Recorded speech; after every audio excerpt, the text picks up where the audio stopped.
Under God, justice for all. Indivisible, liberty, and justice for all. All right, we'll go ahead and do the recognition of visitors. If they have anything. With regards to the policy on field trips, tell me what I would say with regards to the virus and how does that factor into field trips? Let's say even when students go, teachers go to that maybe when they come back.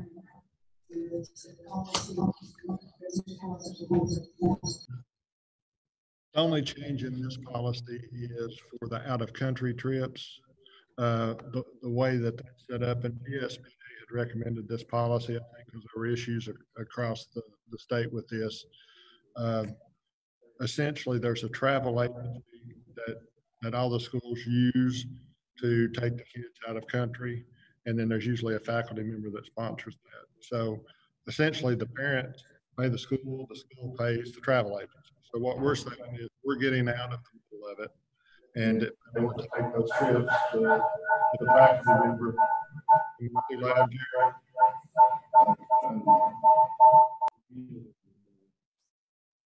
okay.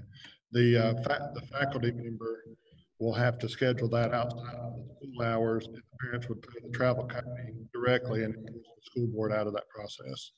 As far as any other travel that you're talking about, that would be the discretion of me to approve, and if there's a hot for them to go.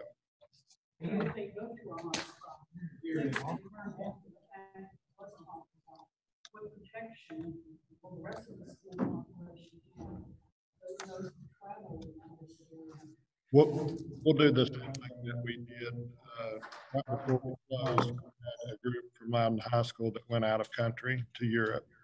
And when they were coming back, they were not going to be allowed back into school for 14 days to make sure that there were no issues with that. So it'd be something, if we discovered after the fact, that would be the same process we put in place. They wouldn't be allowed to come back in till at least 14 days or till they've had testing to show that they, yes, everybody that would enter the school system. And that was what we were going to do had we not closed.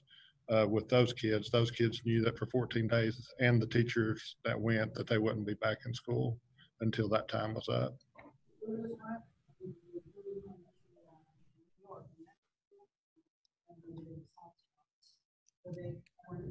We didn't have a group of students go to New York. We had some teachers that went to New York.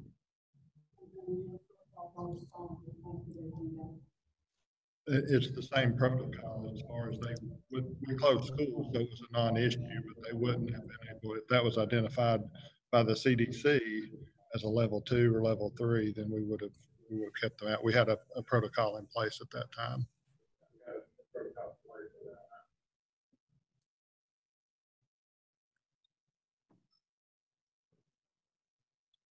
Anything else, Pat?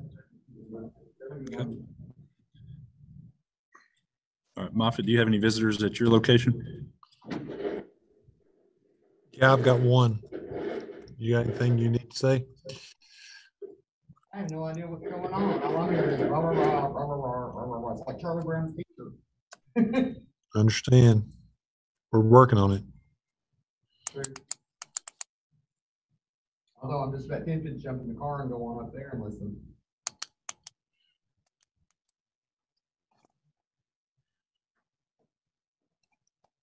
Are they in the huge room where you all have your Yes. meetings? Yeah.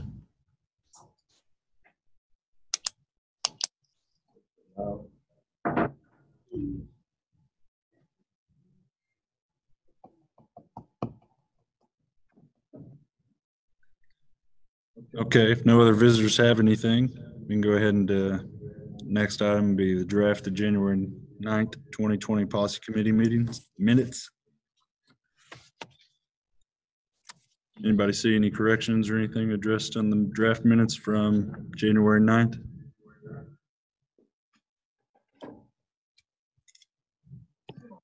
Look good here.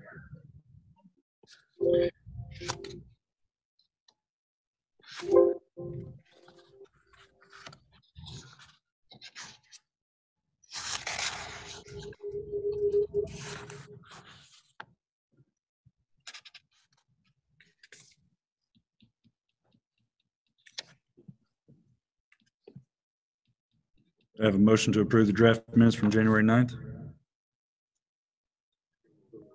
Second. Motion and second. Any discussion?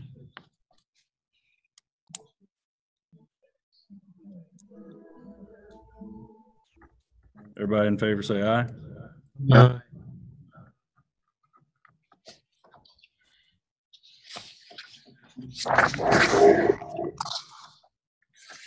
Move on to the next item, resolution number 2020-1, emergency suspensions of board policies. This is a resolution that TSBA has proposed, essentially aligning our local board policies with what the state board approved to the emergency closure.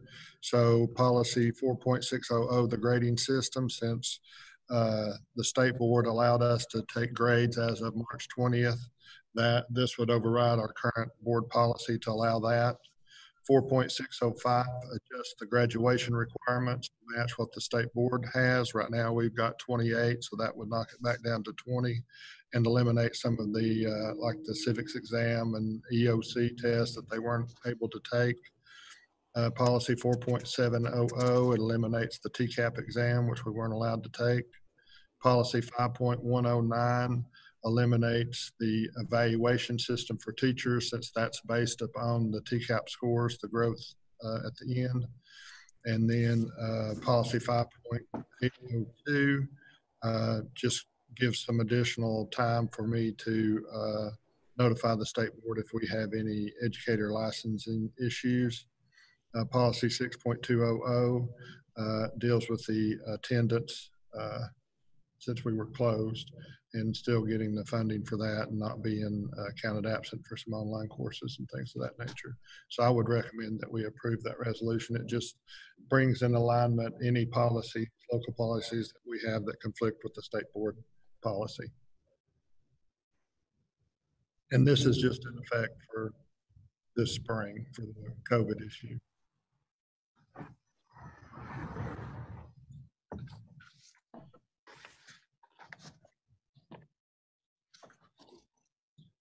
Do I have a motion to approve the resolution of the number 2020-1 emergency suspensions of board policies? Second. Second. Motion and second. Any discussion? All in favor say aye. Aye. Any opposed? Move along to our next item, policy updates. The policy 1.8011 is another policy that TSB has recommended related to the COVID and emergency closings, which essentially authorizes me to close the schools in an event of a health emergency, as well as these other things, and notify the media. And then in an emergency closure, it allows me to continue to pay employees that aren't physically able to report as a result of the closure, and allows me to deem certain employees essential that I would have them come in physically. This is essentially what we did this time. TSBA felt like that these policies need to be in place when the state comptroller comes in to evaluate things after COVID is over, that we needed some policies in place to reinforce those actions. So I'd recommend you approve. There's no current policy on that.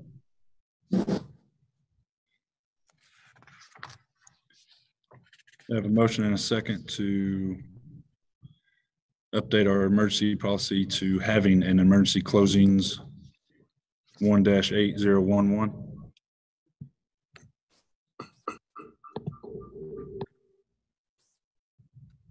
Are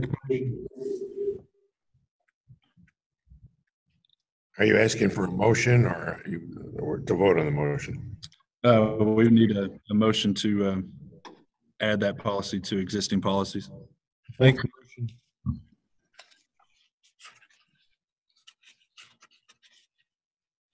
Did you get that, Caleb? Motion. Craig made a motion. Craig was the motion. Moffett, were you the second? That's fine. Whichever. Okay. All in favor, say aye. Opposed? All right, we'll move on to item 5B, 4-302, field trip excursions and competitions. First reading. This is another policy that the SBA has proposed.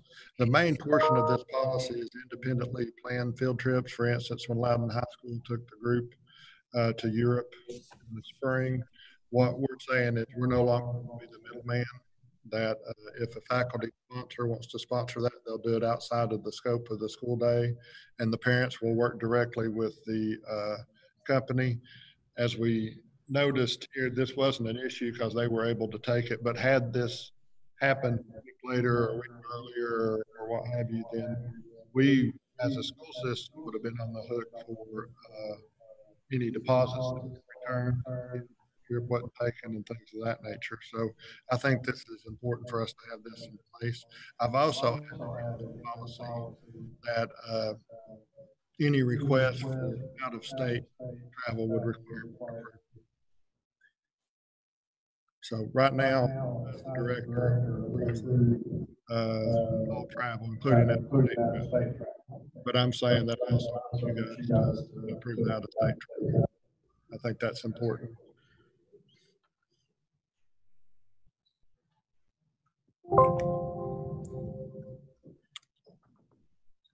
We have a motion to update the policy 4-302, field trips, excursions, competitions.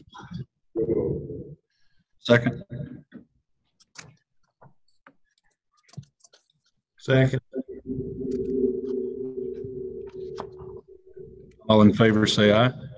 Aye. Any opposed?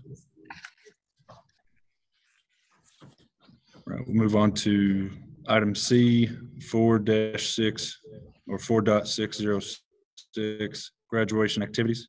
This is another DSBA proposed, and I think they must be having some issues across the state. Essentially, all they've done is on line 14, it says graduation activities organized by district employees shall not be religious in nature. So that's just reinforcing that when we organize an event, it shouldn't be religious in nature. And that, I think they must have seen some issues across the state with that around surrounding graduation activities. So they've asked all the systems to be.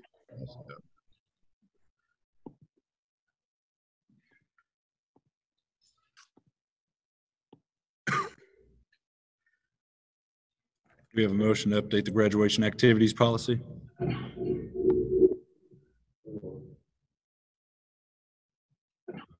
Do we have a second?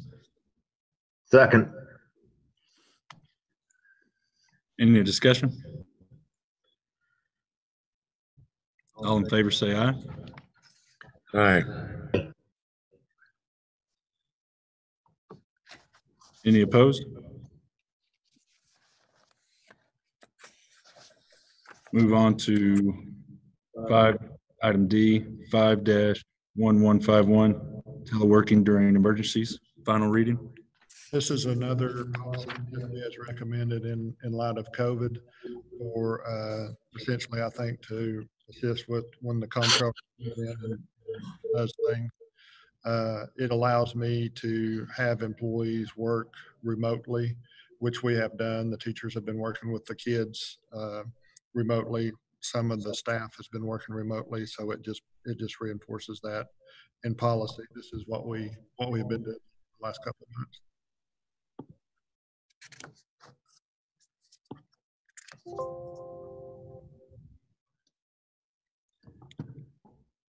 We have a motion to update policy teleworking during emergencies.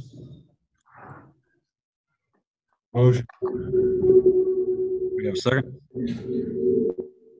Second. Any opposed?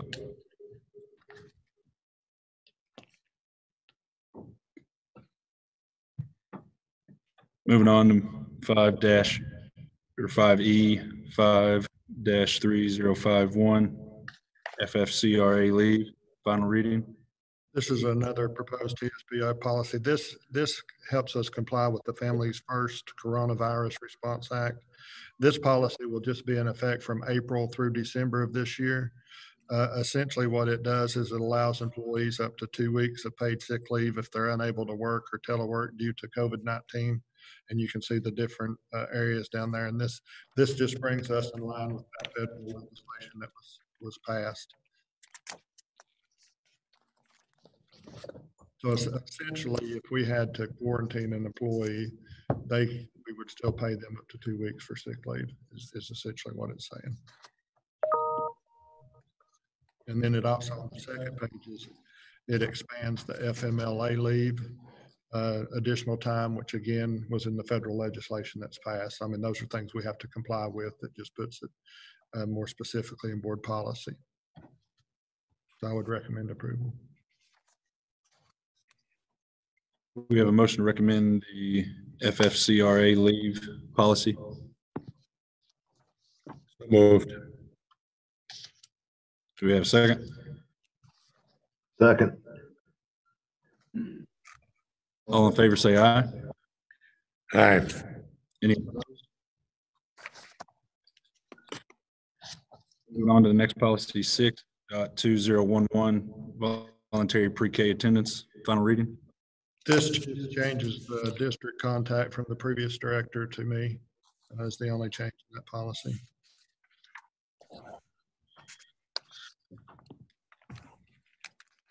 I have a motion to update the voluntary pre-K attendance policy. Motion. Do we have a second? Second. All in favor say aye. Aye. Any opposed? Moving on to policy 6.201, compulsory attendance ages, final reading.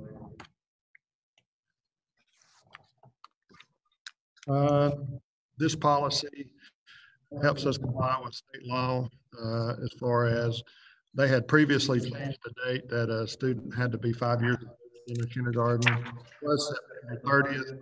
Now it is October 15th, so that is the change there. It also, when we changed the date, they said that we could evaluate that their birthday was between August 15th and September 30th to see if they were ready to start kindergarten. Students based upon that. So I would recommend approval with that to be in line with current state law. Have a motion to update the attendance ages policy.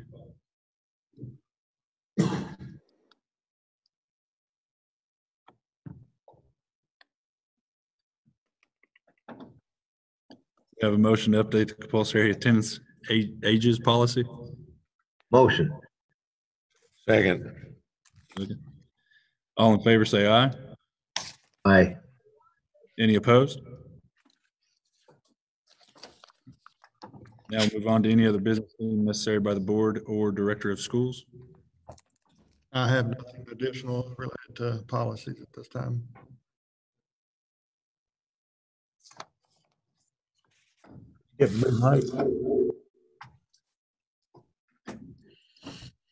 Anybody else have anything? I do. Go ahead. Hello. You're on. Hey, how did we get stuck with Phil and y'all got Kayla up there? Just luck. That ain't right. Kenny and I are mad. I can go visit with Kayla. Please. There's nothing else. I've got something. Someone from the public contacted me, and I forwarded it to all the board emails, asking about updating our current school board policy 6-204, which is the non-resident students. The person lives technically in, he has a Loudon, Tennessee address, but he does technically live in Roane County. He is only 5-6 miles away from Eaton's and North Middle. Does everything what he's indicated through his email, does everything in Loudon County. And just because he technically lives in Roane County, he would be forced to go to Roane County schools if we don't have a out of resident policy. So obviously we can't look over through all this right now, but go ahead and just ask that you look over that email that I forwarded to everyone. And we can talk about it individually, and then possibly kick it to a policy committee meeting if so inclined from everyone. Sounds like he's a yellow jacket. I haven't received an email, so. I just forwarded it to you about 25 minutes ago.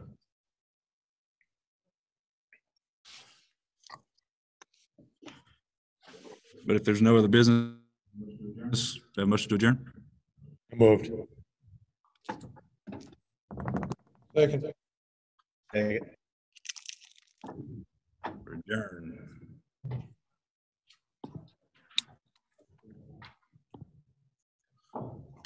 Hey, Simon, you got pants on? Matthew said it sounds jumbled. He said, Simon, wow, that new computer. quit touching me, man. I'm sitting here in my underwear. You got pants on, Simon? Negatory. Kayla. Is it over? What are we doing? Kayla. They with everybody, the other 3 computers that are on. Hey, are you going to have to put 2 cameras on Bobby Johnson? Wide angle.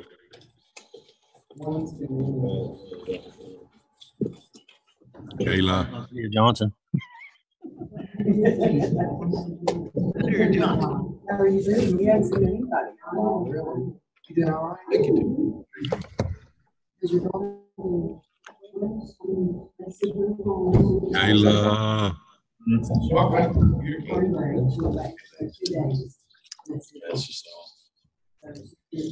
most of this stuff right Keep now. getting bigger. You have a budget meeting to give. We're reapproving the budget, so I think they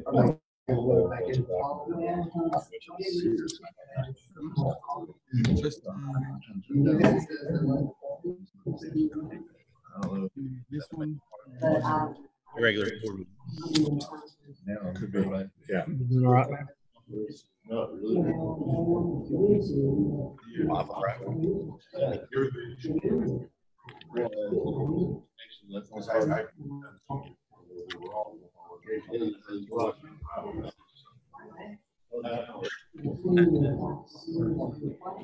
It is.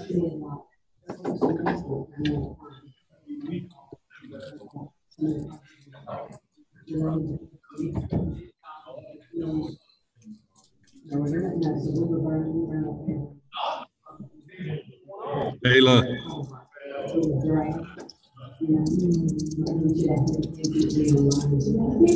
Bobby Johnson doing a Duke Square. Look at him. Taking up the public.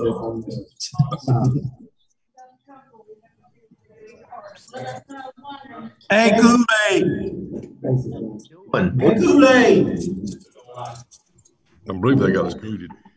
Have you got What's the sales tax number? They were down in March, Can't hear you, man. but they were not as down as. Hey, this camera has chance. I think April 12th.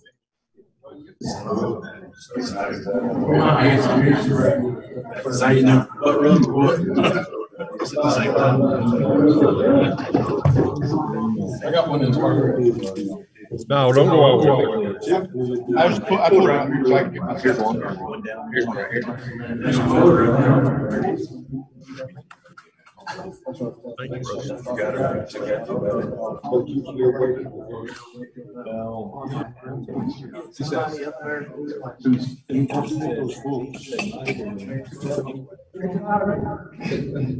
That's what happened. I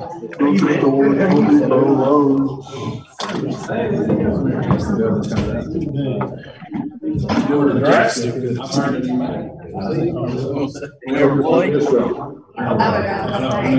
know. You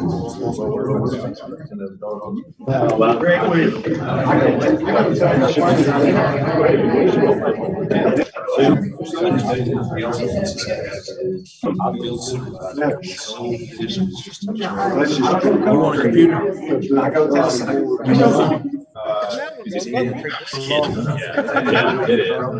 don't know how you support it. We got a beer.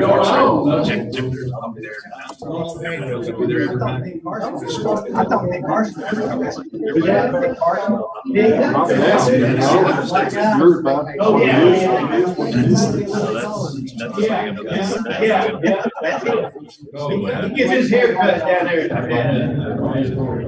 Will you raise my hand?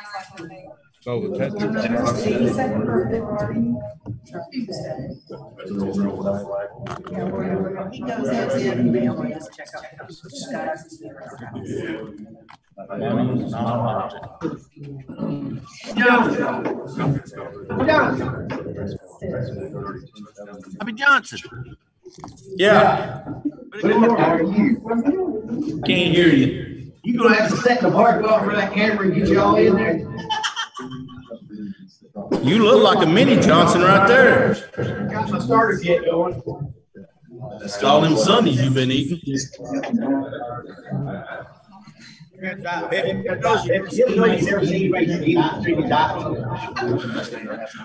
do you turn this thing off?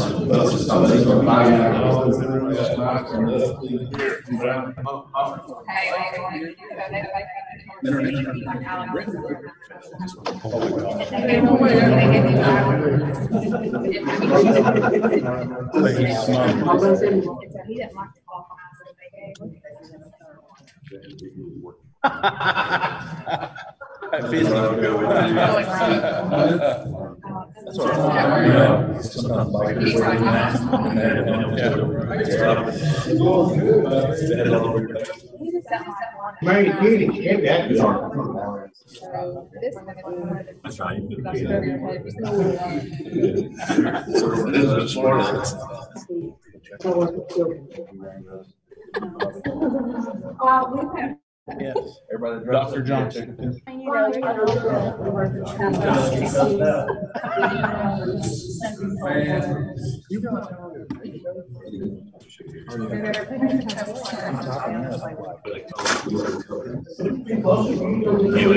time you go anywhere, you Google it, pops up.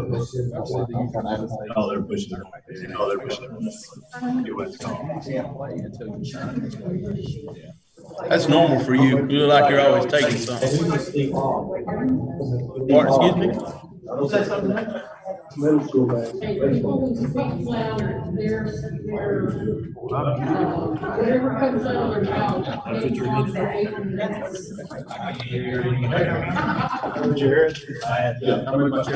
Yeah, I don't care to be close to this.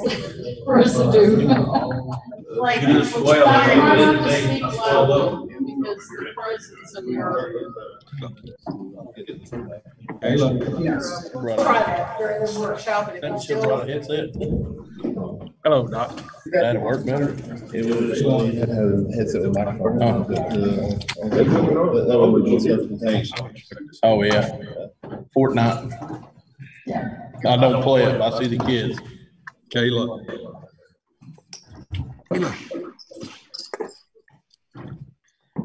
I have your stuff. You cannot hear me. We'll see how this goes. We'll have our prayer and pledge to start our workshop. Whenever we get into the workshop, we finish and we start our meeting. We won't have prayer and pledge. We'll just go right into our meeting, if that's okay with everybody.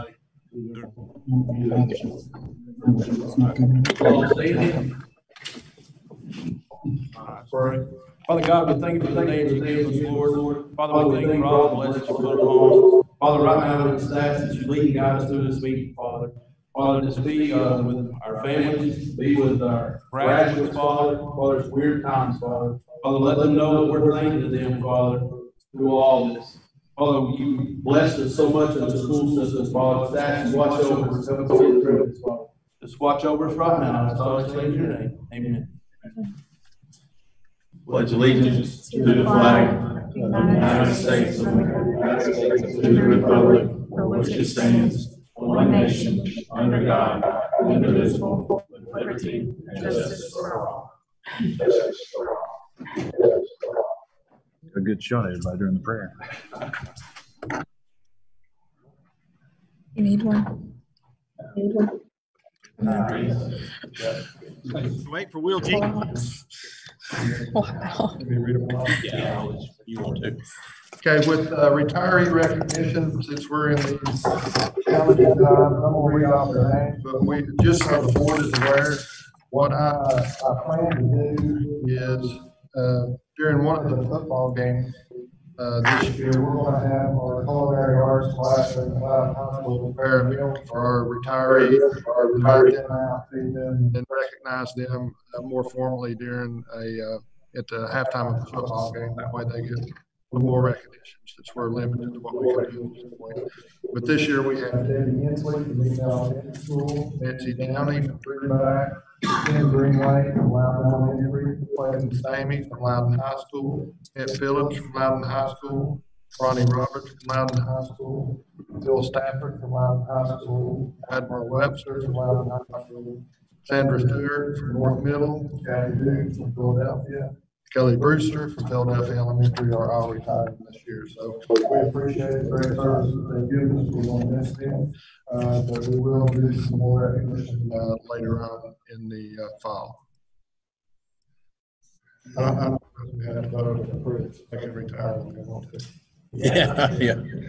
They're not like Mac out there, 5 or 6 of them retired from the high school. Yeah, I see all the Redskins are leaving.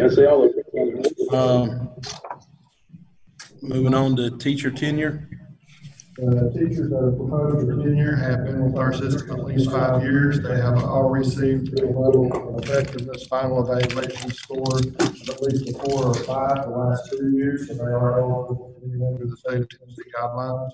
So I would recommend for approval. We have Tasha Humphrey, Carol London, and Bethany Wellman at East Elementary. Deanna Eccles, Jenna Hannah, Matthew Missouri, Ryan Daniel, and Daniel O'Neill at Greenback. Chelsea Rogers at Allen Park, Dixon High School, Kathy Kyle, Sharon Sweetman, Christy Poole, Amber Young at North Middle, and Jessica Almond at Philadelphia, and Vanessa Willis at Sticky Elementary. And I want to say that this is actually based upon the LOEs from last year. They would have completed their 5th year last year. They had to work an additional year to become eligible. So since the evaluations not being completed this year doesn't affect this year. That's what I'm trying to say. They are. Any discussion? I've got something to say. One of those that is on there is my sister-in-law. So when we vote on that, I'm going to not vote. Just so you all know. Thank you, Ms. Richards. You get it? I couldn't hear. Yeah. Sister-in-law's on. One of the candidates is her sister-in-law, so she's not going to vote when it comes time to vote. Okay. Sorry, Kim. I can't hear. You don't like it? And you would not recommend your sister-in-law? You said she would not recommend her sister-in-law. That is not what I said. All right. Any more discussion? All right, move on to coach approval. Jerry, can you turn Bobby's up just a little bit? These are coach approvals from the spring, from our April meeting that was canceled. The sports were essentially canceled too, but they did do some practicing. And I'm one of those guys that likes to do things by the book, so I'm still recommending them for approval, even though I've essentially approved them, even though they didn't get to play.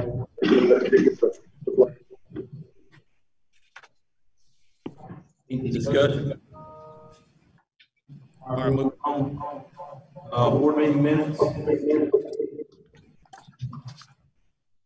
Got the draft. Anywhere now. Any discussion over those? Well, I read through them, and I noticed that where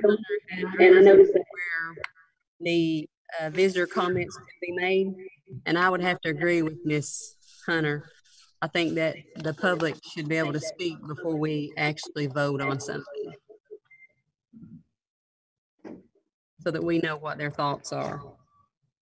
Is that on the policy? Well, it's on the minutes, so I'm going to assume somewhere. I didn't see it on anything, but I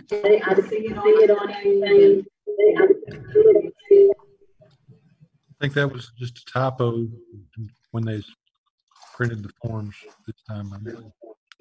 I remember right. Yeah, that was an error that we had made. We had the policy, I believe correctly, the policy. We had a meeting and we looked at it as a workshop. Yes, you're correct. We have record. what did he say? Was it typo? They just dropped it off when he was printing the full. That was just left in an error. I mean, can I say something now? Yeah. What did you say, Mike? Did you say that y'all fixed it, or? That was an error on our part, and we've corrected that moving forward. Yeah. Okay. That was when we thought it was, we've done a policy workshop. We actually did a policy meeting and just had it in the wrong spot. Okay. Any more discussion on any of those minutes? All right, moving on. They have 50-year one maintenance. And Brian, if you want to feel free here, essentially this is the same plan that we presented to you at the planning session with that addition suggested there. We suggested to send us down to county commission to ask money out of AFT to complete year one of this plan that was presented at the board planning session.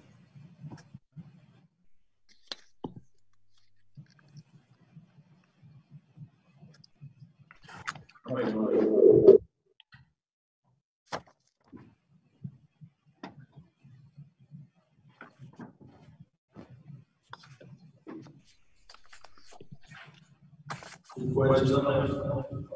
Discussion? You good? Good.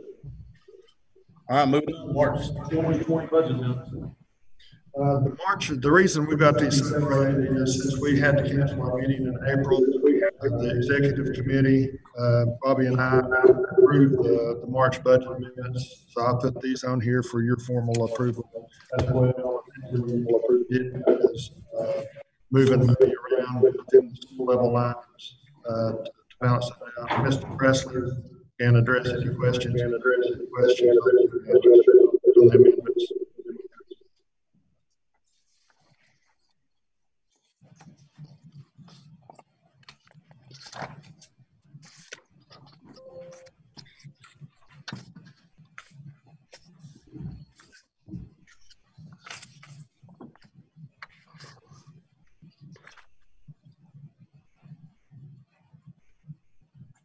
Any discussion over these?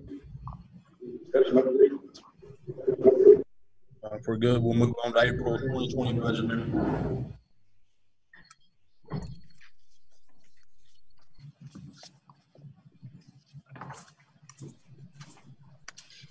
What Chad has done between April 20 budget is clean up some line items here where we were over or under in different places, and adjusted those where we would so there's no net effect in the fund balance. If you have any questions on any of those.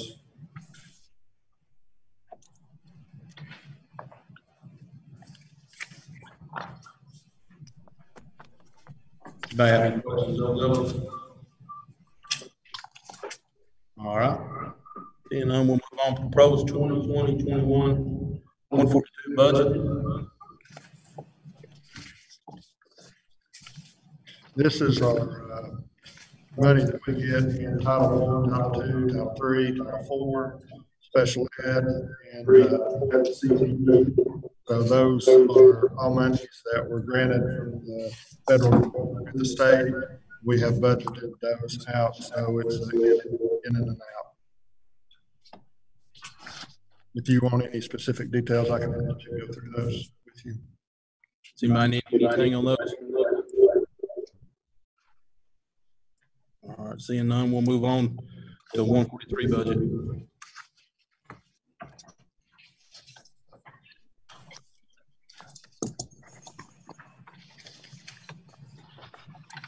$143 budget is the, essentially the same thing with food service budget. It's very similar to what we had this past year. We won't really know for sure until the end of this year the impact of closure on our food service bottom line.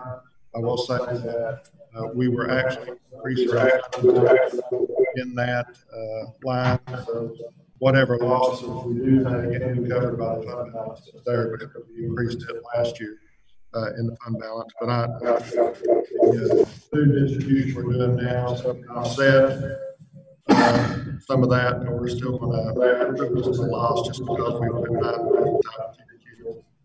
in the school setting. But I think that's very similar approval on that. Any questions, discussion?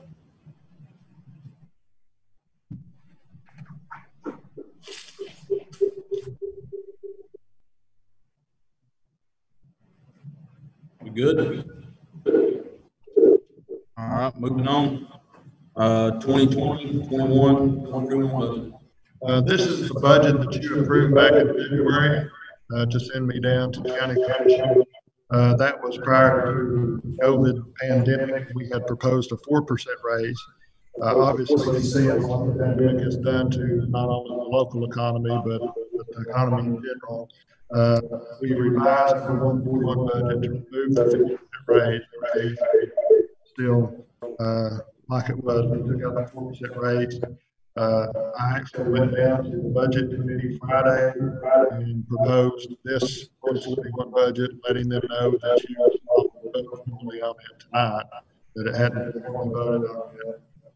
And my request was $320,000, which would offset what we're having to pull out of fund balance was this current budget. Since we're not doing a 4% raise, we're just $340,000 in the hole at the 1.4 million. And then I asked the budget committee if they were able to find funds to give county employees a raise, that they would give us similar those. I got a good reception from the budget committee. They listened to our presentation, and I've seen our needs. Again, they're limited with what they're going to be able to do with the funds that are available the way it is right now. So I'm not sure how that will eventually flow out, but they were very complimentary of the budget the board has given out to them. So if you have any questions on that, essentially it's the same as minus the 4%. And then we can look and see what we're able to do, what they're able to give us, and then in the fall, see how things flow out. And if we're able to get some funds to pass along the raise, then we can look at it at that time. Any discussion, questions? All right. Not seeing any bill prices. I would recommend the mill prices. I recommend the annual prices that we had last year. I recommend last year's mill prices. Any discussion on that? Questions? Seeing none, we'll differentiated pay plan. The differentiated pay plan is exactly like the one that we submitted last year. As I said last year, it's easy on our budget, but comply with all the guidelines of the state. I would like to do it in the economy that we're in. I'm not sure that that's possible, but I'm not sure that I would recommend approval of the differentiated pay plan to essentially match the one that we operate. Hey, I have a question. Yeah. So you left them with the, I guess the question is that if they give a 2% raise or 3% raise, whatever they 2% raise or 3% raise, is that what you discussed? I couldn't hear what you were saying. Yeah, I apologize. What I had requested was that if they're going to say if they give a 2% raise to the county, I think it's a little over $200,000 to A 1% raise for us would be 240. So what I asked was if they could come up with $240,000 for the county, that they come up with $240,000 for us. So we could at least give at least the same amount of money. It wouldn't be as large a percent raise for us as the county, but the money would be the same.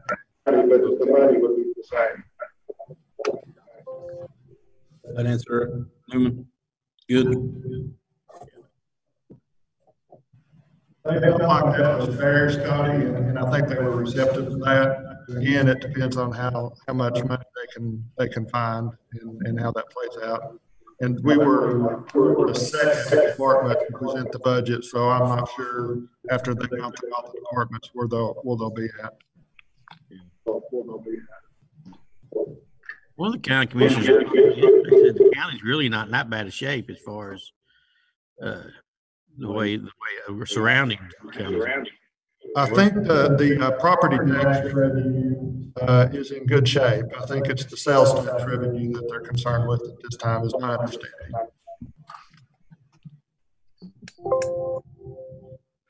Any more questions, discussion?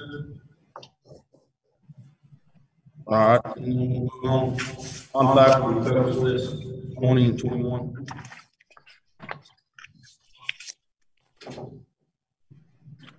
School fees first. School fees, my bad. School fees are the same as they were last year that you approved. That Greenback actually took a couple, they reduced their class dues. They took out 9th and 10th grade, so it's just juniors and seniors. So it's essentially the same as the fees that were approved for this current year that we're going in. So I would, no additions. I would recommend approving those as well.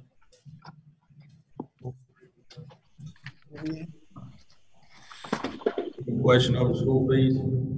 School fees. Still does school. Give him a minute. Lost for a minute. I know. You good? Good.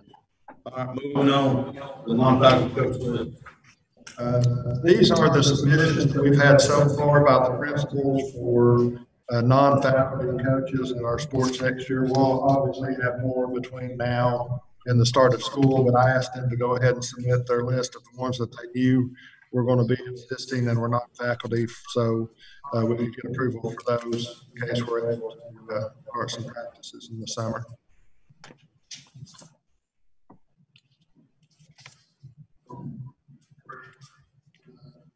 Any discussion on it? All right, moving on to textbook adoption. Textbook adoption, these are the choices that we had a teacher committee. These are the choices that the teachers voted on.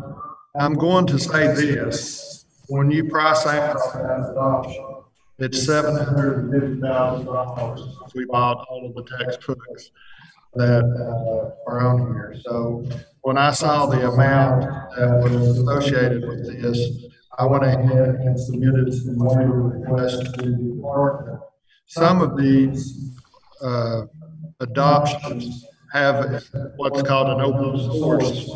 So it's like a free option. It's just not as robust as an actual adoption.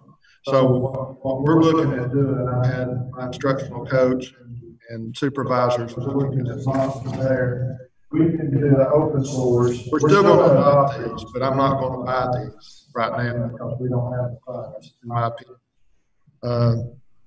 But to make sure we've got the kids taken care of and the teachers taken care of, I think there's a way that we can accomplish what we need for this upcoming year with about $75,000, doing some open source, some supplemental models and books and things to go with it.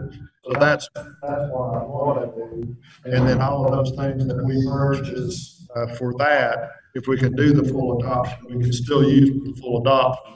So those would just off the price when we did the full adoption. So we wouldn't be losing anything, but we could still proceed with our curriculum. For instance, K2 to CKLA, we've been doing that for a couple of years already. We just been using the free version. So the new adopted version has more bells and whistles but it costs more money too. So we're going to continue with what we've been using, supplement some stuff. Same thing with 3 through 5 and 6 through 8.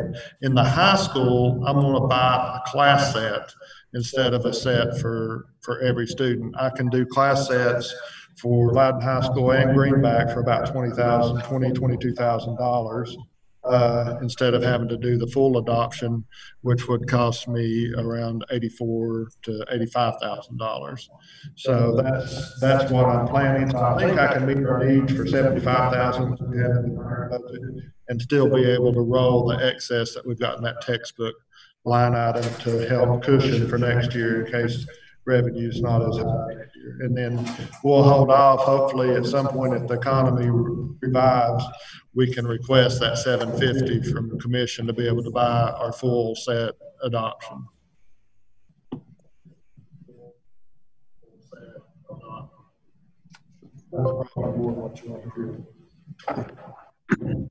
Any questions, discussion? All right, moving on.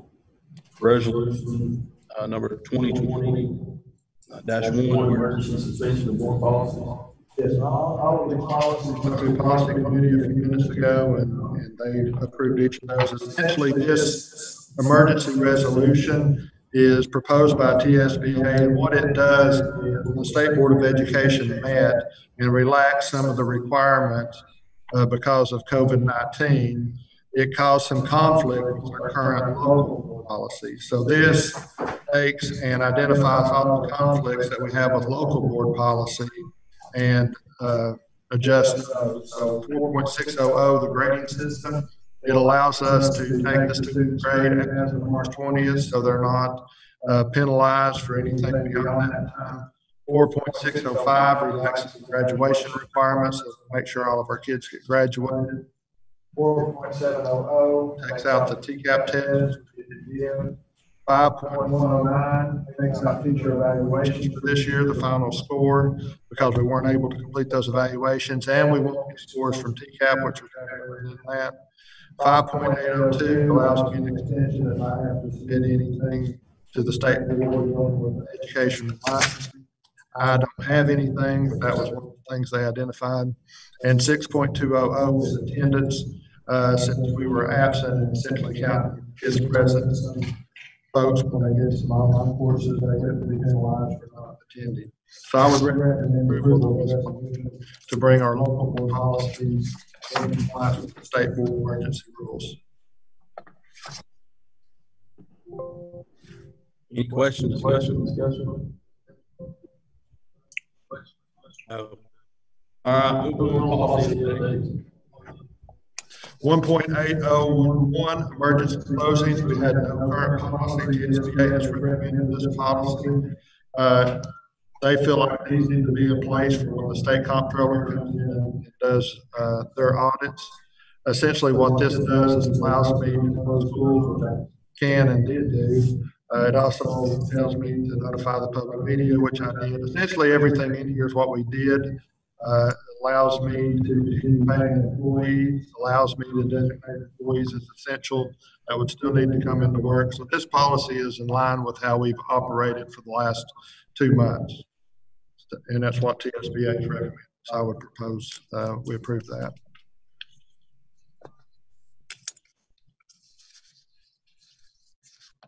I make a motion. The workshop here. Yeah. Go ahead. Sorry for interrupting. Are we ready to go? Yes, sir. Okay.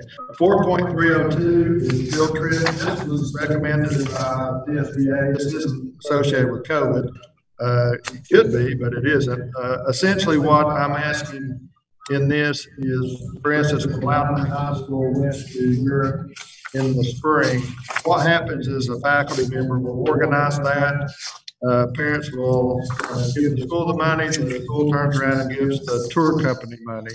So I'm taking us out of the middle of that, no longer being the middleman. So if a faculty member wants to organize that, they can do that outside the school day, and then the parents pay the company directly. Because what's going to happen if we don't do that, that had happened, if COVID had happened a couple of weeks earlier, and those parents paid the company, and the company didn't want to give back a deposit, then we would have been on the hook for that money.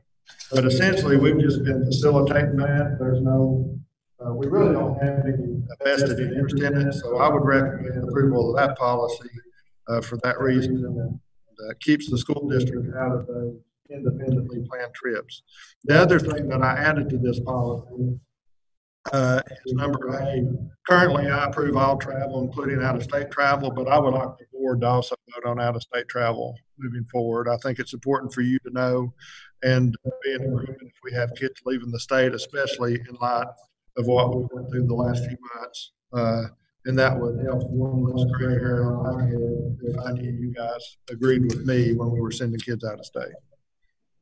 Mr. Guerin, let me ask you a question about that one. Is there anywhere in this policy where we identify or we state to the parents, or we ask the organizing teacher to state to the parents that this is not a school authorized project or that we're not part of it? The reason I raised that question, a number of years ago in another district, a teacher organized an activity, used school letterhead in doing it, and all the parents thought that this was a school-sponsored activity when in fact it was not. But the teacher misled in that sense, maybe by design, maybe not, that this was a school project. I don't disagree. We can make a copy of this to hand out with that. If you want to add a line in there saying that we will distribute this with any independently trip. The thing there though is if it's independent of us and we're making them send this out, it's not really, I guess it is independent, but we may not know all the independent ones if they're independent of us, I guess is what I'm trying to say. Well, I think maybe in anything that the teacher or organizers send out, there needs to be a disclaimer in there of some kind. I don't agree. And what we can do is I can make sure that if, for instance, if Loudon High School does one this next year, I'll make sure that Mr. McIntosh gets with that sponsor who's independently sponsoring it and make sure that the parents receive a copy of this board policy along with anything that they do with the trip, so it's clear. Yes. Yes.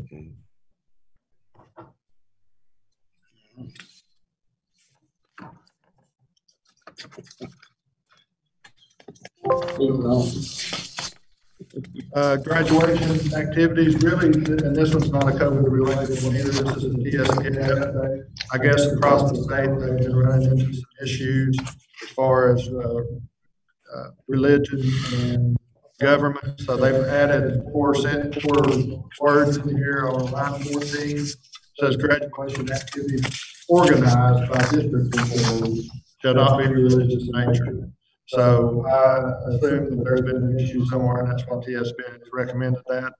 So that to me says, for instance, baccalaureate, someone other than a school employee organizes that, that's fine. But we as a school employee cannot organize something religious in nature is what would come to mind.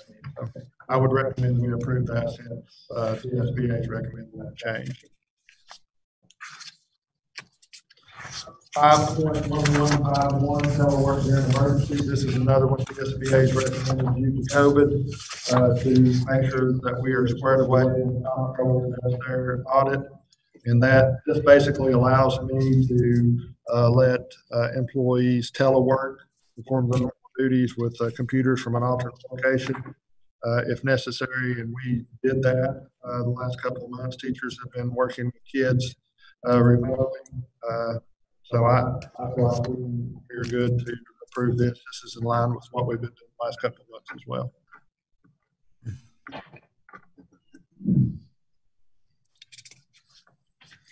FFCRA leave 5.3051. This is new policy. You'll notice that this is basically the Federal Families First Corona Response Act. This just makes us in compliance with that federal law. This is only in effect from April 1st through December 31st of this year. It essentially gives a couple of weeks of paid sick leave to employees. You can see the list there that are quarantined because of COVID-19 or been advised to quarantine or experiencing symptoms. And And then there's an expanded medical leave on the back page, which extends another 30 days on top of that FLA. And all of this is just in line with the federal law that was passed. So I would recommend approval of that as well. Motion. 6.2, any questions on teleworking? We could get a little closer to the camera. Making it hard here. 6.2011, pre-K. The only change here is changing the previous director of schools name to my name. What was his name? If you decide to change director, you might change the policy again. You don't like being called Vance? We call Dr. Love. Last one, 6.201, compulsory attendance. Our current policy was not in alignment with state law. It hadn't been updated. Essentially, to start kindergarten, you have to be 5 years of age by August 15th. Our current board policy has September 30th. So we made that change. And then the state law also allows, since they changed it from September 30th to August 15th, it allows us to do an evaluation on kids that were born between August 15th and September 30th to determine if they're ready to start kindergarten, if their parent wants to start kindergarten. So I would recommend approval on that. Motion. That's all the policies. Any questions? All right, moving on to school board meeting calendar 21.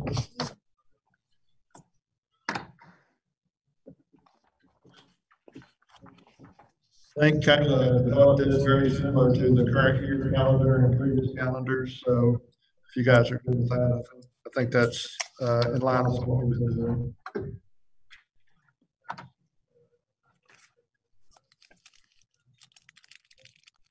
Any questions, discussion? Got anything? All right. Yeah, I've got several items. If you could just entertain me for just a few minutes to bring you up to speed on. Our custodial company, SMS, was bought out by HES maybe 2 or 3 weeks ago. So we are not supposed to see a negative change in service. So if anything, it will be a positive change in service. So just to make that aware, our contract's still in place. There's no changes there, nothing we need to do. Just make you aware that happened. We have to date distributed over 82,000 meals to our kids. I do want to say, and I do need to ask you to do this, if you will, Chairman Johnson. I plan to continue feeding at least through June the 30th, all of our kids in the same fashion that we've been doing. So Mr. Tinker did a good job and wrote a grant to East Tennessee Foundation, and we were awarded $10,000 toward that feeding distribution. That we just got notice on that this afternoon, so I didn't have a chance to put that on the agenda. So if we could add that, there's no matching money. So if we could just add that to the meeting agenda to accept that $10,000 grant. It's going to cost us from now to June 30th about $15,000 in labor costs to do the food distribution. So that'll be $10,000 to $15,000. So that's a good chunk of that. The bus contractors have stepped up and they're going to continue running the buses at no cost to us through June 30th to continue feeding the kids. So I appreciate what they're doing there. So everybody's stepping in and helping with that. So we're going to continue that through June 30th. Our teachers have not hesitated to sign up. We've got plenty of volunteers to ride the buses, to be at the food sites, to give out that food. So I think that's helping our community. We're going to continue that at least through June 30th. And we'll go from there. There's another $5,000 in there in the numbers you gave us just now. What's the source of that? We'll have to offset that with the current nutrition budget. And we'll have funds there. We're getting reimbursed from USDA for a free, like if a child was on free meals, we're getting reduced at that rate for every meal that we put out from USDA. So that other $5,000 will be offset at some point when we get that revenue in, just not on the front end. So it's a great thing for the community, and it's not it's not going to hurt our budget in the long run. It's going to help us. So I know I get a lot of questions about next year. I don't know what it's going to look like. Hopefully we'll start getting some guidance toward the end of June from the state. You know, I've heard everything from staggered days to remote learning to just coming back and kicking in and going with it. So, but I will keep you up to date as I get information on what the state's thinking or on what I'm thinking as far as moving forward. In relation to that, athletics, I know I'm getting questions dealing with athletics, and we'll start up with that. We've developed some guidelines. We've been able to do tryouts and practices within the CDC recommendations of no groups greater than 10 and social distancing at 6 feet and things of that nature. We submitted those guidelines to the regional health director for review, and I've submitted those guidelines to our medical director, Dr. Guider, for review. So I haven't received any of that information back yet. So I have not set a specific date for when that athletics will begin. It's my understanding that some systems are starting Monday, Dr. Howe, and then some systems are holding off till June 1st, and some systems are considering holding off till after the dead period. So it's kind of all across the board. So I'm kind of keeping in communication with surrounding systems. I'm not going to be the first one to start practice, but I don't want to be the last one. But we're trying to balance safety and health and what we can do there. Obviously, whatever we do is not going to be mandatory. You know, there'll be no punitive measures if someone doesn't feel like they can come if we do start practice. But I wanted to keep you aware of that. Does anybody have any comments relative to athletics or anything like that? Again, that's another deal. So I can tell you a pandemic's no fun, for sure. I do want your feedback on this. This has also come about today, as you know, from the retiree list. Dr. Stafford is retiring. He approached me today. He teaches our dual enrollment biology class at Loudon High School because he's the only one essentially that has the certification that can do that. Wrong State doesn't have the lab facilities to do that. So if he doesn't teach that at Loudon High School, our kids just don't take it. They just won't have it. He wants to retire, but he would like to teach that one class for us next year. And he has proposed to he said that he would like to come in and do that, but obviously he wants compensated for that. So he's asked for $10,000 for the year to teach that dual enrollment class. I will tell you that the teacher that we have hired to take his place is brand new with a bachelor's degree. He's a doctor with some years. So there's a $20,000 savings that we're going to realize from his replacement to him.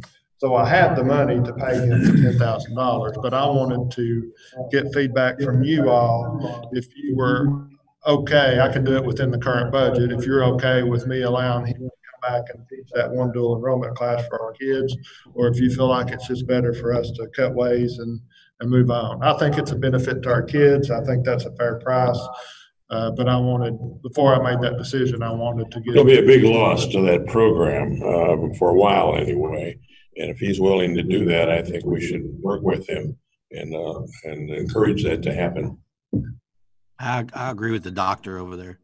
Okay. And I don't need you guys to vote on anything with that. I just wanted to make you aware. I like to keep you informed on what I'm doing. So there's limited number of surprises. Unless I just forget to tell you something, there shouldn't be a surprise. So without Dr. Stafford, there's no opportunity whatsoever to offer that. And there was no provisions that we had in place to be able to offer that anywhere down the road. Correct. Our plan was to change that to honors biology class, but they wouldn't be able to get college credit for that.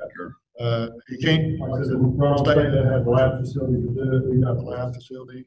And then the teachers that we have on staff, you've got to have beyond essentially 30 hours beyond a master's degree to be able to teach a college course. We don't have anyone on staff that's qualified to teach it. When we were going through the interview process replacing them, there was no one that qualified to teach that we could hire. So if Rome State would have had lab facilities, then how would that have been structured? If they would. If they would have had lab facilities.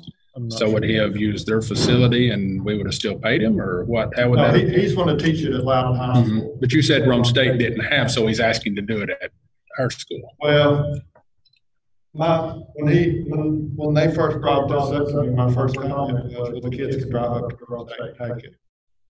And then the comment I got back was they don't have the lab facilities at the one in Lenore City to be able to do it. So that's why I said that.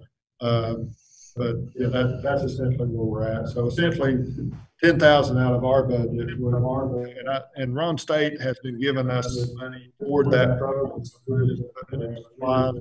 That would probably go to him, and then we give him 10,000. So I think they give about 3,000 a semester, which we would not want to teach for that. So to be able to keep that 10,000 from us, and we're covering the class for a year. We've tentatively got 25 kids already signed up or showing interest in taking the class. I believe we'll have participation in it. So I think it's a good thing for our kids. And we've got the savings from kids replacement to be able to cover it. So, yeah. What's the long term? I wanted to make sure we were all good with that anyway before I move forward. What's the long term solution? There isn't one. Either at some point we will be able to offer it, or if someone comes along that has qualifications, higher. But right now, we don't. You know, and for their courses, what we would eventually do is replace that with another dual enrollment course or something that we could find certifications to teach. You know, like Lenore City has some things we don't have. We have some things that they don't have. And he's indicated that he would like to try to do this. If we can agree on this, we'd like to do this for 2 years. We'd like to do this upcoming year and the next year. So that's a 2-year turnover, so we can see what science candidates we get with openings for the next couple of years, and that may be a solution. Well, and I think he has proven results. Oh, definitely. Yes. I agree. And I'm good with that. I don't mind doing that. I think that's the smart move. But again, it's not really having a position because it's just one class and it's minimal expense. But again, I wanted to be transparent and make sure you guys were good with that, because I don't want to tell you that he's retired and you walk into Loudon High School and see him teaching in the classroom. You know what just happened. So that's the last thing. I think that's the last thing I had, Chairman. I appreciate it. Any other discussion by board members? Is there anything about graduation? Oh, who is that, Phil? Yeah. Thank you. I think, and this happened today as well, or last couple of days, I think we have figured out a way to do graduation where we do not have to limit the number of people that come to watch the kids graduate. So we're going to partner with the city of Loudon and utilize the amphitheater at the city park.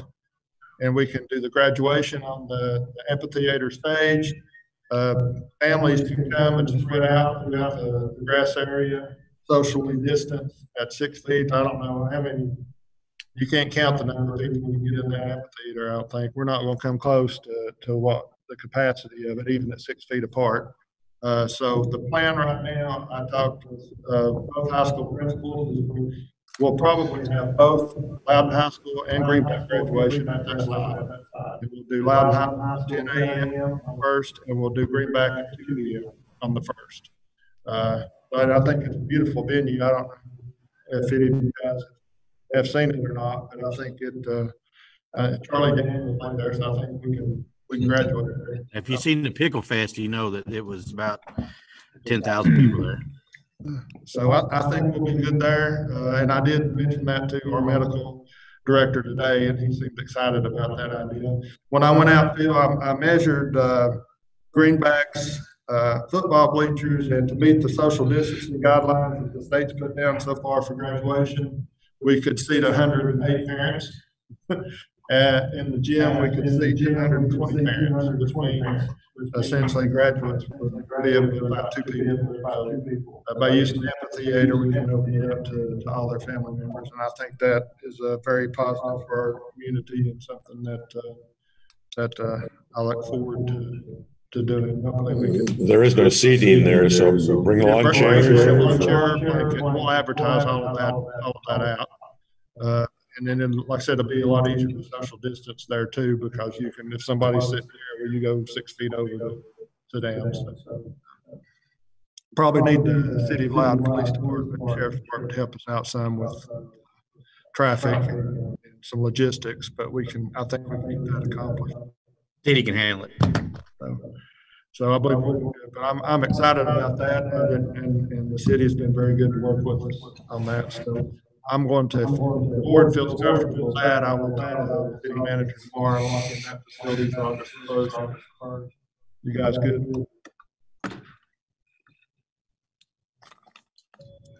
All right, good there. Anything else? I think I'm good. Any board member got anything? All right, now's the time to recognize any visitor who wishes to address the board on any matter on or not on the agenda. We have to come over here. Over here. Computer is down there. Say your name. What district you're in, please. You said it Williams, Chair.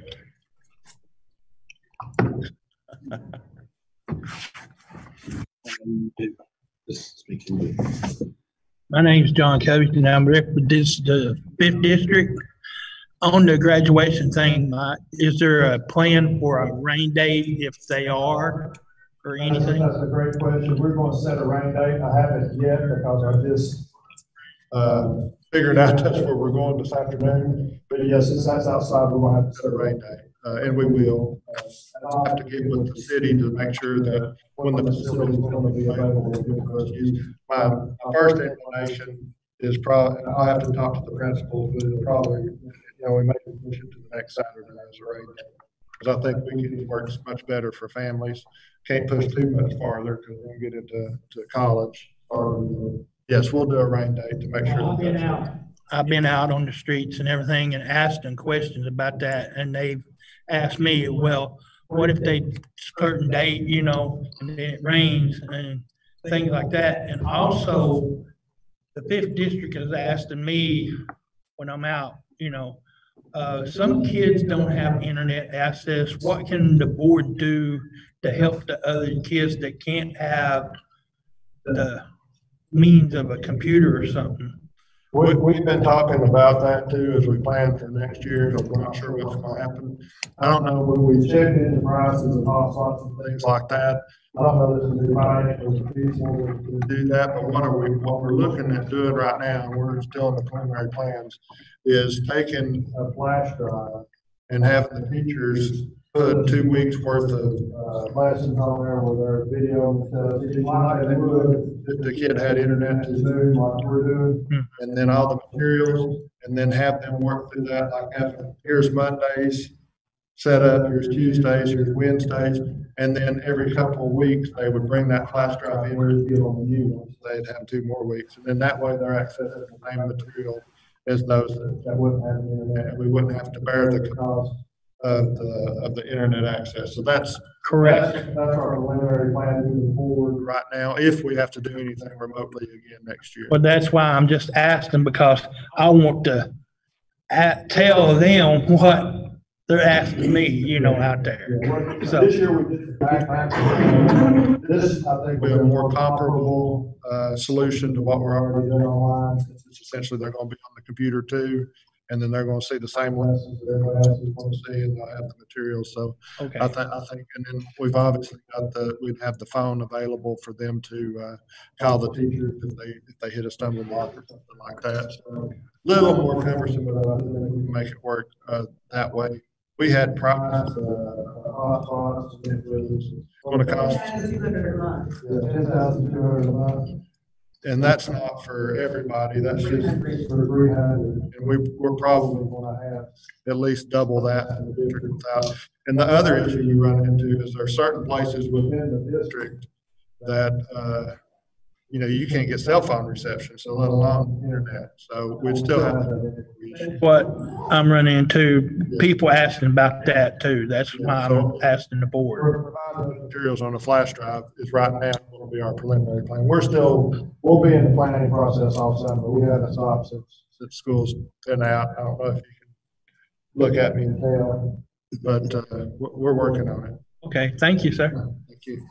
Thank you, John. Got any other visitors?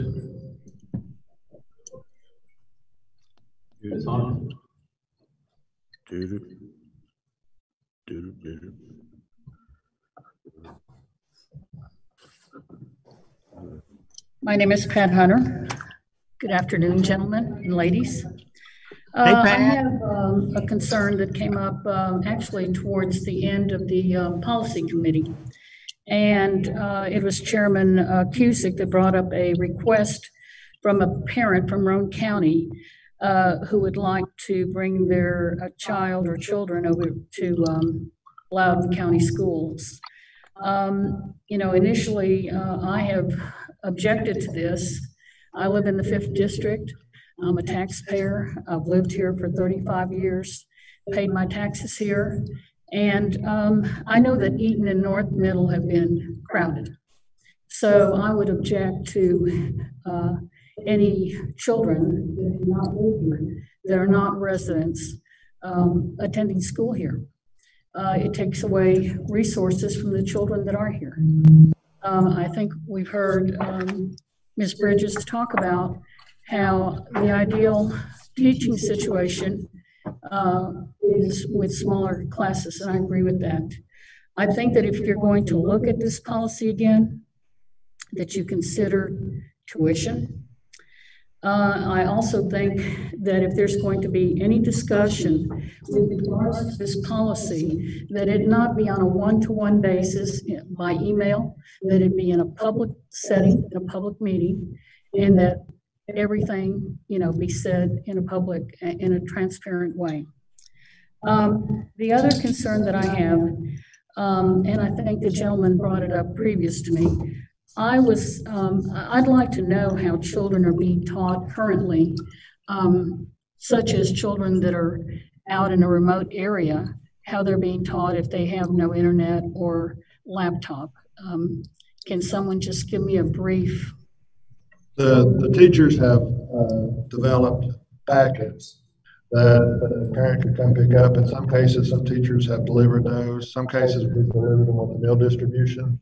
But they've got packets that are somewhat comparable to what we were doing online as far as the material. Because basically, we were in a review mode. We were, after spring break, we were about 3 weeks from starting state tests. So teachers typically start reviewing the material. We were in a good place because we start earlier than most systems. So we were able to utilize the material that we would have utilized in the classroom anyway, prepare them for the test. There was just no test for them to take. So they would take the packets, they would complete the packets. The teachers were accessible by phone. They were making weekly phone calls as well to check on the kids. So then the parents, when they come in to pick up the next material, the next packet, they would drop off the previous packet. The teacher would grade them. We didn't do it for grades, we did it for feeding purposes. Because we didn't take any grades to make sure that the students knew where they did things or what they needed to do. And that's how we, and like I said, we didn't have any grades past March 20th, other than online dual enrollment classes where they were completing college credit or work that they had missed prior to improve their grade to where they were passing. We were trying to help kids, not harm kids. So usually the packets, and I'll be honest with you, Pat, there were lots of places where we allow parents option. You know, they could check out a computer and take it, and a lot of them still preferred the packets. They didn't want to check out the computer, they want to take the packets.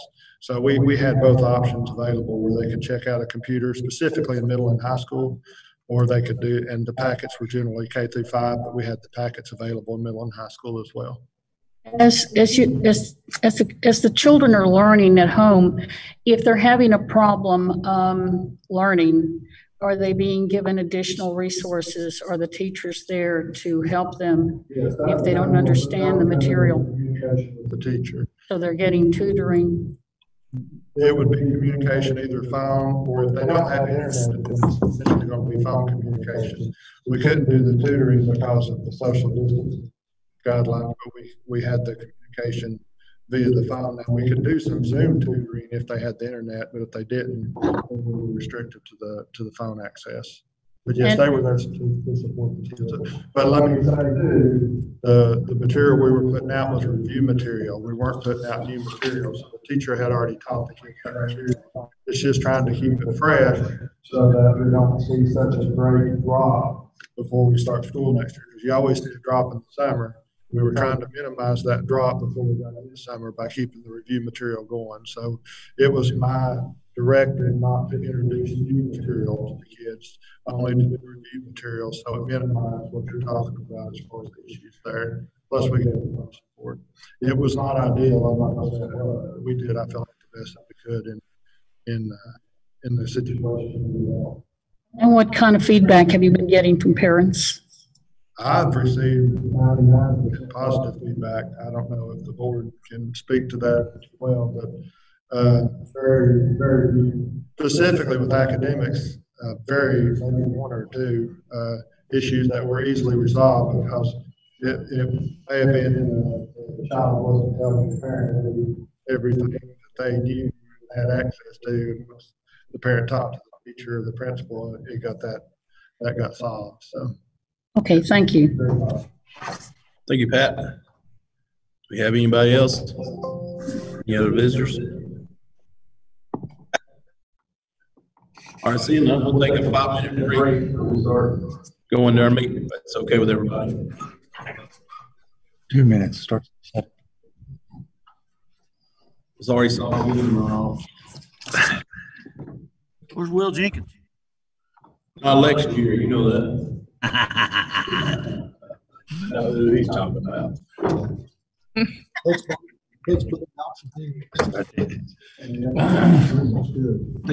much better, yeah.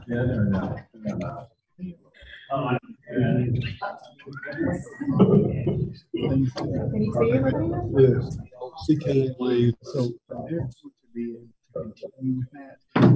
Or some open with it. And that's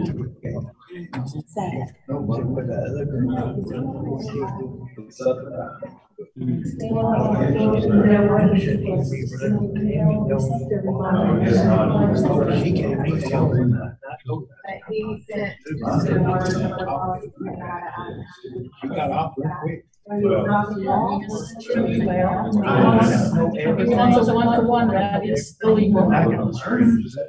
We did it 5:22. You did. Waited till the very end and didn't even put it on the agenda.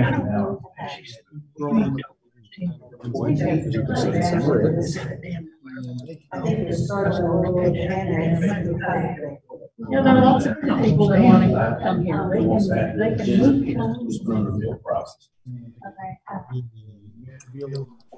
Where is this thing?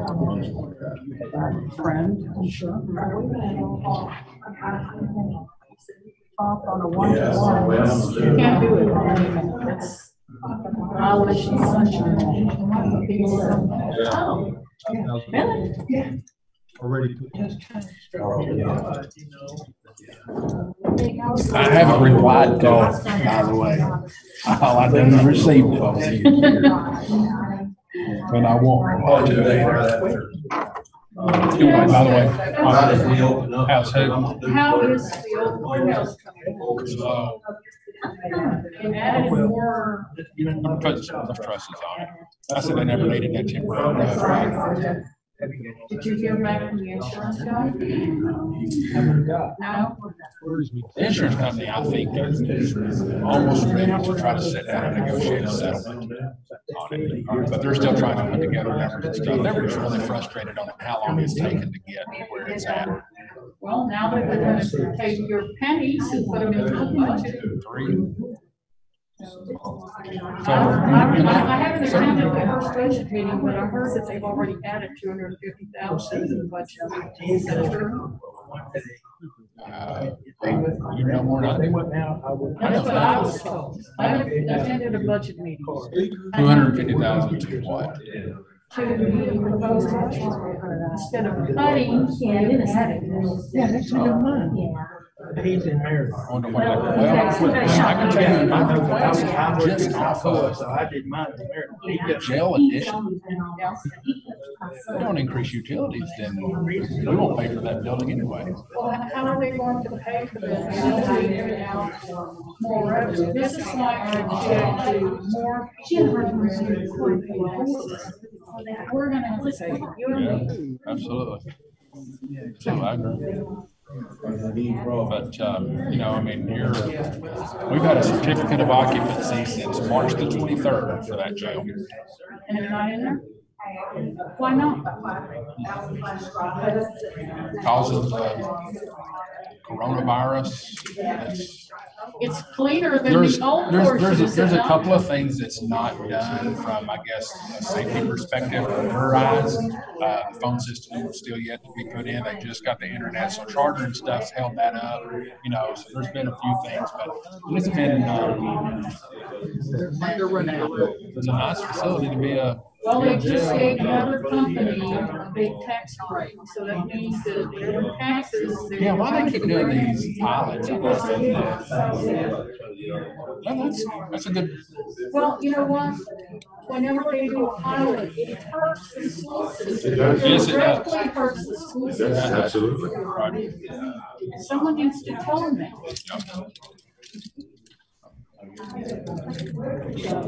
I would agree on that one. Of course, we agree most of the time. Now, I can't eat, and I shouldn't eat, and can't. Well, you shouldn't and can't's two different things. Would you? You want that? I haven't attended the first budget meeting, but I'm gonna have it. Gary? Because they're doing all sorts of stuff. I shouldn't either. I see one in there. I see one in there I like. But he's doing ugly things with those agents. You said about he's doing ugly things. I have not, and I'm going to have to, because Lynn attended 3 meetings, so it's all she could take. But I heard Tracy is a new person. Are they gonna get it? Tracy Blair has done what? asked for a new person. I'm sure they will. Gave her a big raise Well, last year. Why let me not? tell you something. When she's doing the work of the trustee should transfer someone there to do their work or transfer it back to the trustee. Another name. And I don't know about credit cards. Why are so many credit cards being processed? Who that was? Credit cards. I'm gonna get a copy of the request and send it to you. Okay. Now, I know there was like some BB&T cards or whatever that used to be out in the department. Matter of fact, we gave ours back. I told myself, I don't even want these in my. I'd get in trouble. Very few out there anymore. The only cards that we actually carry from in our department is a home card. That's the only thing that we have. I don't know, but I guess I'm gonna have to go to the meeting. That's fair. I have the information stuff. How come they don't ever look at the budget and put it in any packets like they used to 2 years ago? I've had the wheels, it's over there. Every department. They're not going to show you the original budget. The budget is They're gonna show you the condensed version. That never-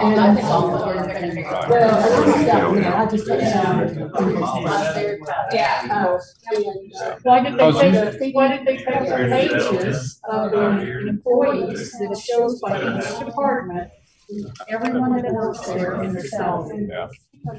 Status. They don't show that anymore. Yeah, it's because there's too many people that they don't want to know who's making what. But they have it there. Yeah, I mean, they send them out to everybody. Hey, buddy.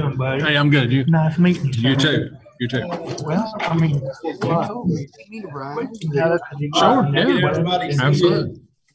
Get started.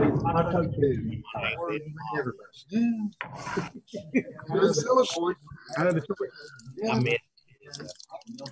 Moffitt's got his head on the. Come on, Bobby, let's get this thing going.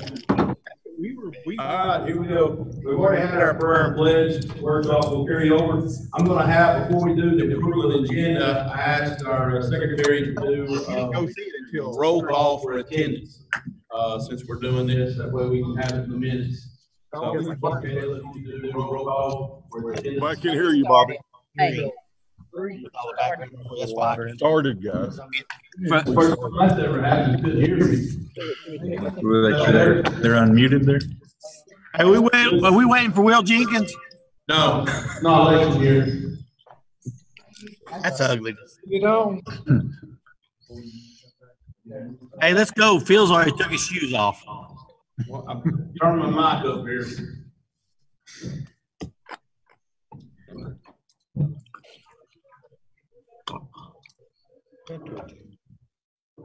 All right, that even better?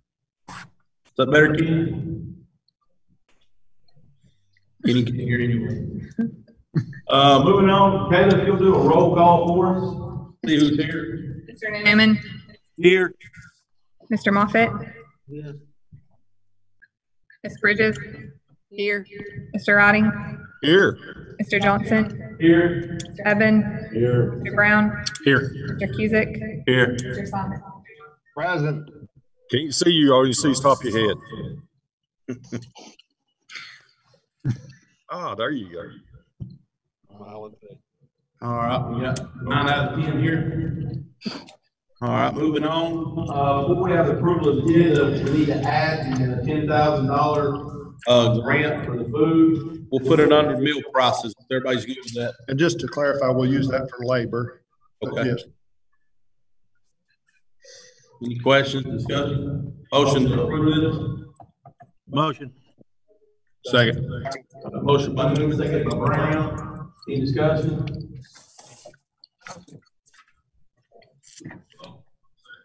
Good, Ms. Kelly. Roll call.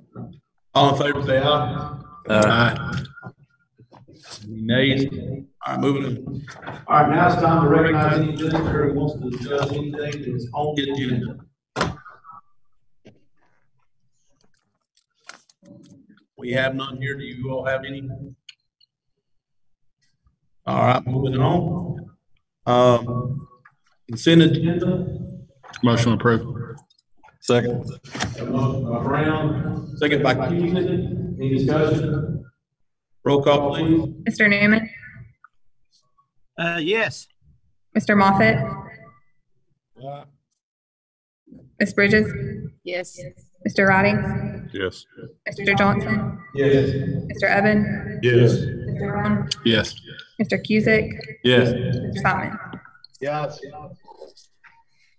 All right, moving on to AFT Year 1 maintenance plan. Motion, we approve the maintenance plan. Second. Have a motion by Mr. Brown, second by Mr. Simon. Any discussion? I'm just glad we're getting our bathroom fixed. Thank God. I'll sleep better tonight. We took that off. All right, roll call, please. Mr. Moffitt. Ms. Bridges. Yes. Mr. Riding. Yes. Mr. Johnson. Yes. Mr. Evan. Yes. Mr. Brown. Yes. Mr. Cusick. Yes. Mr. Simon. Yes. Mr. Newman. Yes. All right, moving on. March 2020 budget amendments. Motion. Second.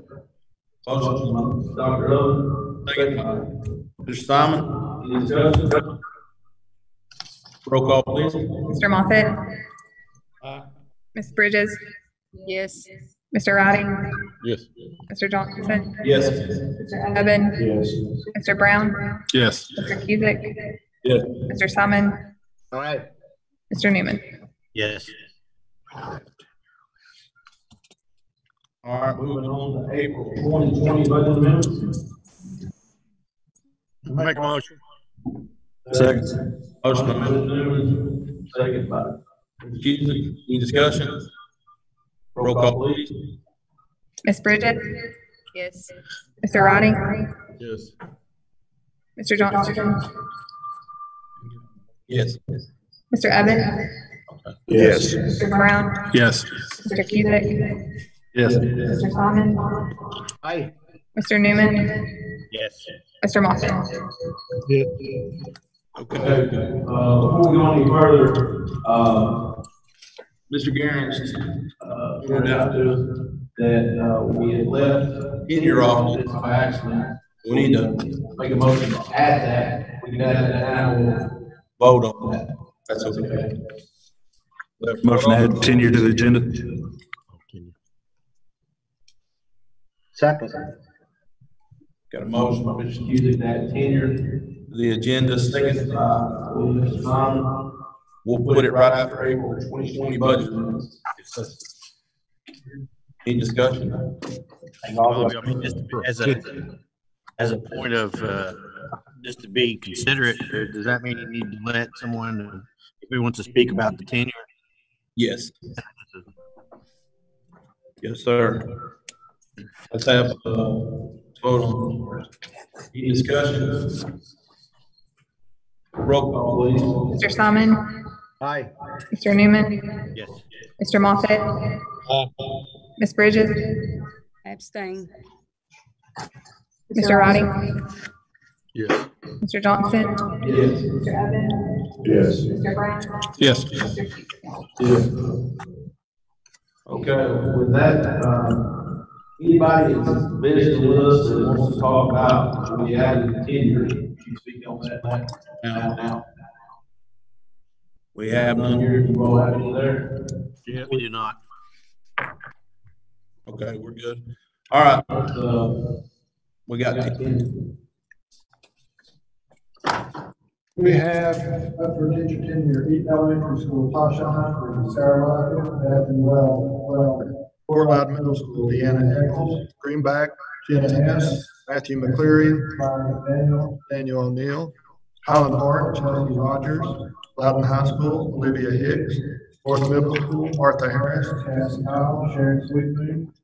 Christy Poole, Amber Young. Philadelphia Elementary, Jessica Allen. And Sticky Elementary, Vanessa Willis. I would recommend those teachers be awarded. I make a motion. Second. Got a motion by Mr. Newman, second by Mr. Simon. Any discussion? Roll call, please. Mr. Cusick? Yes. Mr. Simon? Yes. Mr. Newman? Yes. Mr. Moffett? Yes. Ms. Bridges? I abstain. Mr. Roddy? Yes. Mr. Johnson? Yes. Mr. Evans? Yes. Mr. Brown? Yes. All right, moving on, proposed 2020-21, 142 budget.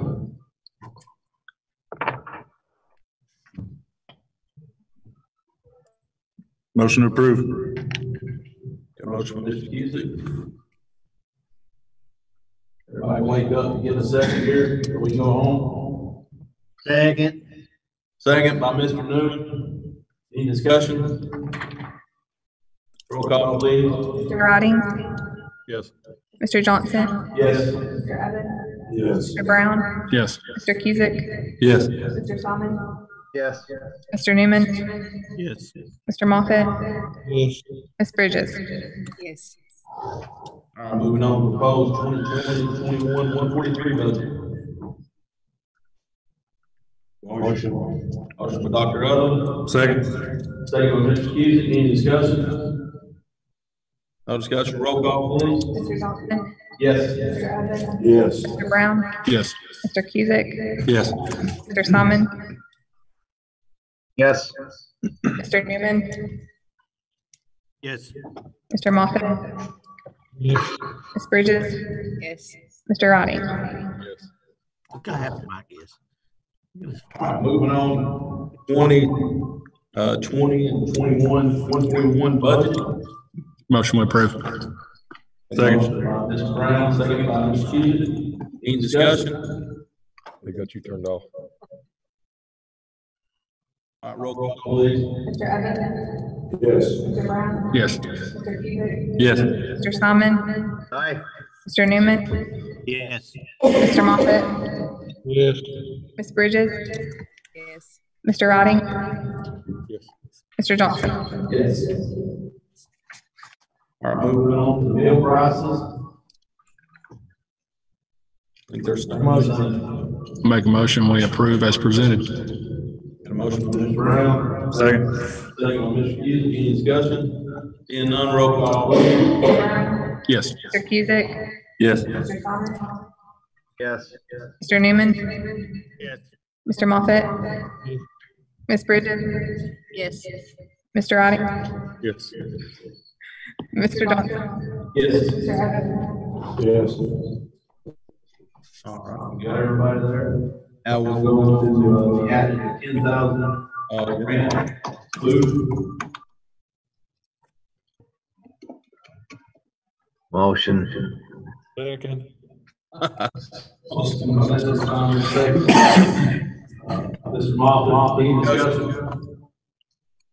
Roll call. Mr. Cusick? Yes. Mr. Simon? Yes. Mr. Newman? Yes. Mr. Moffett? Yes. Ms. Bridges? Yes. Mr. Roddy? Yes. Mr. Johnson? Yes. Mr. Evans? Yes. Mr. Brown? Yes. All right, moving on to differentiated pay plan. Motion. Second. By Dr. Owen, second by Ms. Bridges. Right. Hear us? Are we muted? Roll call. Mr. Simon? Are we muted? No, you should be though. Well, Scotty's made, I don't know how many motions, and you've not answered one of them. I got Dr. Owen over here. He's louder than Mr. Newman.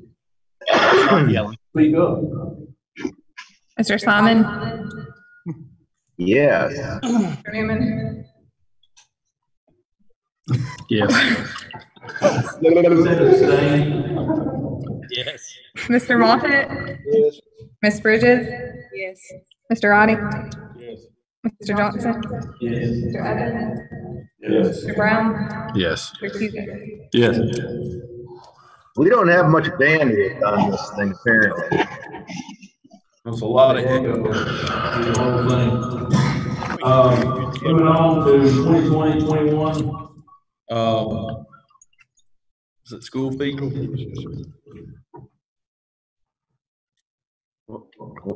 What was it? School fees. Motion. Motion by you, Mrs. Newman.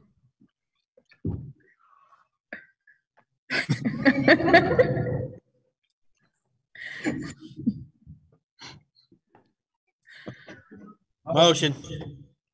Motion by Mr. Newman. Second. Second by Mr. Cusick. Roll call, please. Mr. Newman? Yes. Mr. Moffett? Yes. Ms. Bridges? Yes. Mr. Roddy? No. Mr. Johnson? Yes. Mr. Evans? Yes. Mr. Brown? Yes. Mr. Cusick? Yes. Mr. Simon? Yes. We're moving on to 2020-2021 non-faculty coach approval. Make a motion. Motion by Mr. Newman. Second. Second by Mr. Houston. Any discussion? All right, moving on, roll call. Mr. Moffett? Yes. Bridges? Yes. Mr. Roddy? Mr. Johnson? Yes. Mr. Evans? Yes. Mr. Brown? Yes. Mr. Cusick? Yes. Mr. Simon? Mr. Newman?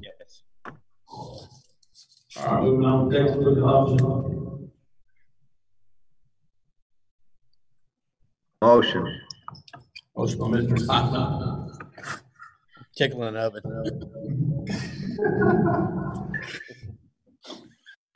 Motion by Mr. Simon, you get a second? Second. Second. Mr. Moffett. Roll call, please. Mr. Moffett? Yes. Ms. Bridges? Yes. Mr. Roddy? Mr. Johnson? Yes. Mr. Evans? Yes. Mr. Brown? Yes. Mr. Cusick? Yes. Mr. Simon? Yes. Mr. Newman? Yes. All right, moving on, resolution number 2020-1, emergency suspension board policy. Make a motion. Second. Motion by Mr. Brown, second by Mr. Hughes. Discussion. Roll call, please. Bridges, Yes. Mr. Roddy, Yes. Mr. Johnson, Yes. Mr. Evans, Yes. Mr. Brown, Yes. Mr. Cusick, Yes. Mr. Simon, Yes. Mr. Newman, Yes. Mr. Moffett. Yes. All right, policy. Mr. Chairman, can we vote on these all at once? We'll have to. Can we separate the first reading and from the rest? Let's pull the first reading, or we can do it, make it where it's final, and we can vote them all. I'll make a motion, make it final reading for the field trips, excursions, and competitions. Second. Got a motion made for the field trip, excursion, competitions, on reading. Any discussion? Roll call. Mr. Evans, Yes. Mr. Brown, Yes. Mr. Cusick, Yes. Mr. Simon, Yes. Mr. Newman, Yes. Mr. Moffett, Yes. Ms. Bridges, Yes. Mr. Roddy, Mr. Johnson. Yes. Now we can vote on all those policies on reading. Got a motion? Motion, we approve all. Second.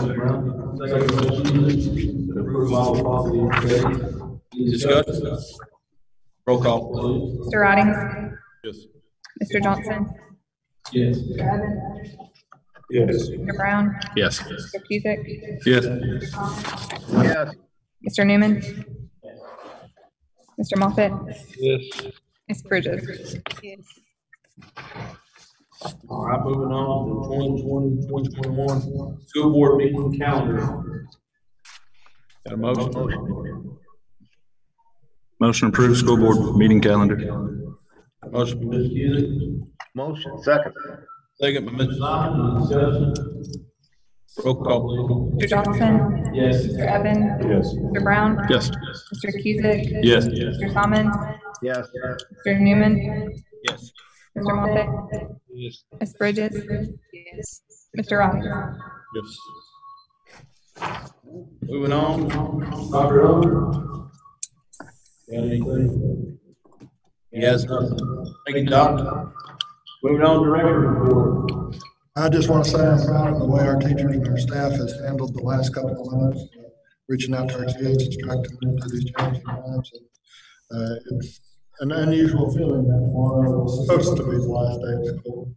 Usually that's a pretty exciting time for kids to come through and get their grade card across the day, all their teachers. So I know we've got a lot of kids missing some exciting opportunities and teachers missing that closure with their kids. I appreciate what our teachers have done this year.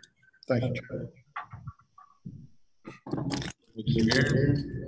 Any other business needs necessary by the board or director? Anybody got anything? Your motion? Get out. Motion to adjourn. Got a motion by Mr. Newman to adjourn, second by Mr. Brown. All in favor, say aye. Aye.